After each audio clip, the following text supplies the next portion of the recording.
Pharmacy council वाले भी कई समाचार पत्रों की सुर्खियां बन रही है। फार्मेसी काउंसिल में काफ़ी बड़ा एक फर्जीवाड़ा घोटाला पकड़ा गया, करीब 500 करोड़ के घोटाले की बात कही जा रही है। जी बिल्कुल, 500 करोड़ से भी ऊपर का निकलेगा ये तो सर, मतलब ये 1000 करोड़ के करीब का घोटाला, क्योंकि 500 करोड़ तो इस टाइम के दौरान हो गया, उससे पहले लगातार चलता हुआ आ रहा था। पहले फर्जी रजिस्ट्रेशन हुआ करते थे। ये तो चलो इस भर्ती की वजह से इन दस्तावेजों की जांच हो गई, पिछली भर्तियों में कईयों में लग चुके लोग। सेम यही हालात पैरामेडिकल काउंसिल के हैं। पैरामेडिकल काउंसिल में 416 डिग्रियां पकड़ी गई। जो एफआईआर मैंने ही दर्ज कराई थी, वो भी मैंने कोर्ट में जाके इस्तगासा करके दर्ज करवाई थी।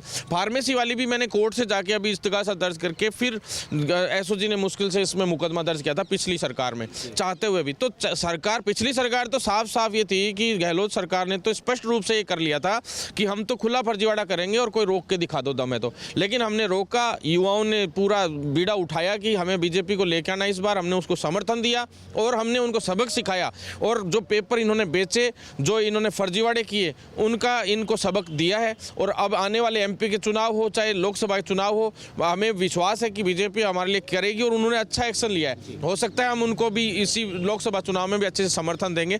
और साथ में जो भर्तियां हैं, इनमें जो 10 लोग अभी गिरफ्तार हुए हैं, तो हम चाहते हैं कि जैसे जारोली था पिछली भर्तियों में, जैसे रीट और जो आरपीएससी की भर्तियों में भी जैसे भूपेंद्र सारण को पकड़ा गया, तो सुरेश ढाका और ये जितने भी लोग हैं जो पहले वाले जो पेपर लीक में इन्वॉल्व थे, उनको भी लाया जाए।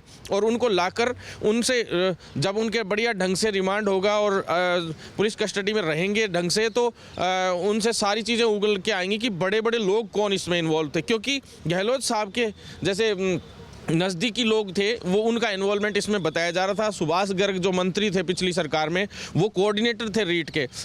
जब हमने एफआईआर दर्ज कराई थी उस टाइम जब रीट के मामले में, तो उस वक्त भी उनका जो है सुभाष गर्ग जी भी कोऑर्डिनेटर रहे थे और चेयरमैन उसके राजीव गांधी स्टडी सर्किल के थे खुद सीएम साहब।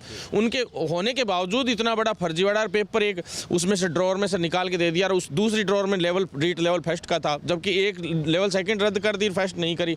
तो ये भी सोचने का विषय था। इस पर जाँच होनी चाहिए कि कहीं वास्तव में उसका भी तो लीक नहीं हुआ था, या इस तरह के जितने भी जो पहले हुए हैं फर्जीवाड़ा, उनको सबको अभी खोल लेंगे और अच्छे से इसी एक महीने में करें, जिससे क्या है और भी अच्छा युवाओं में मैसेज जाएगा और बीजेपी को आने वाले लोकसभा चुनाव में भी बड़ा फायदा मिलेगा।